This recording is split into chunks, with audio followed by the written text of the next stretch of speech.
Sunana rabilu Musa Dan. An haife ni a ɗan lasan ƙaramar hukumar warawa da ke Kano,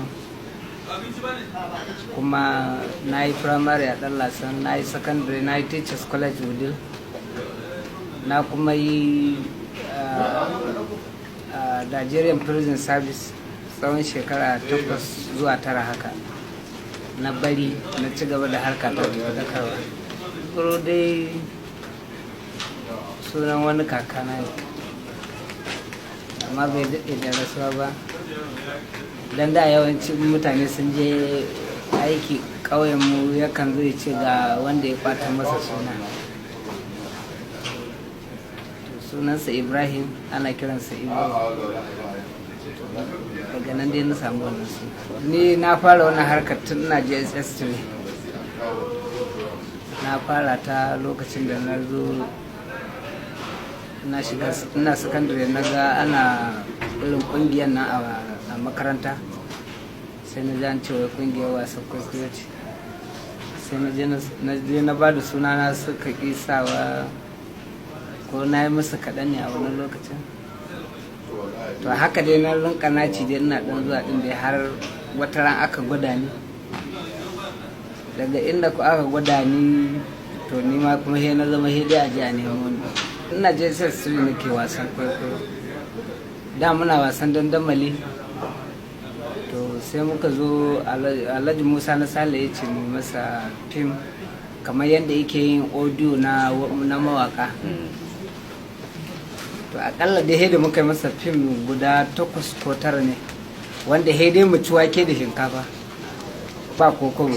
Shi kuma je ta buga yana sayarwa, mu ba musamman me, mu dai kawai mu shige a ce shegewa ne kawai. Nan yana burge mu.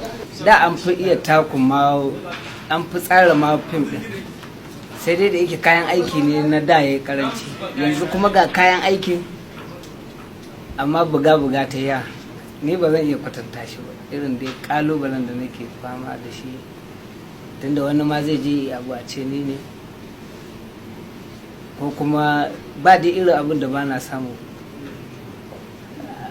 illa kawai abin da yake kare ni addu'ar iyaye da kuma san manzan Allah sallallahu alaihi wasallama da nake da yawa. To amma dama ita rayuwa haka take, ya tsinka ma ka kula ba daidai suke ba. Kuma idan na ce zan faɗo shi ma yadda nake fama da gwamnati, musamman gwamnatin baya, a wannan lokacin in wani ne ma zai ce shi ya haƙura da harkar fim, domin an kai ni SS office ya kai sau 5. ba zagin sa ne ba komai ba, sana'ar ce kawai ba a so mi. A'a to ai Allah ne ya abu ya gina abinsa, sai ka ce da Allah wai bai yi daidai ba. To akwai wanda ya sai gyara abin da Allah ya, ko akwai wanda ya hana abin, zai sai hana abin da Allah ya. To haka muke mu yan fim, dan duk yanda za a yi a hana mu, an bi ba yanda ba a yi ba, har gida an bi mu, an kakkama mu, an bi mu, amma kamun ma ya zama alheri. Kamar kamun da aka yi rara kwanaki, ta nake cewa ina ma ni aka kama. Ni fim da yake burge ni, wanda har yanzu ko a gida in dai ana son zauna in kallo, akwai wanda fim da muka yi da marigayi Ulu Da'u, wanda yake shiga makara, nake cewa ba mai raba ni da shi sai mutuwa. To wannan fim din har gobe na kallon shi, da kuma ibiro mai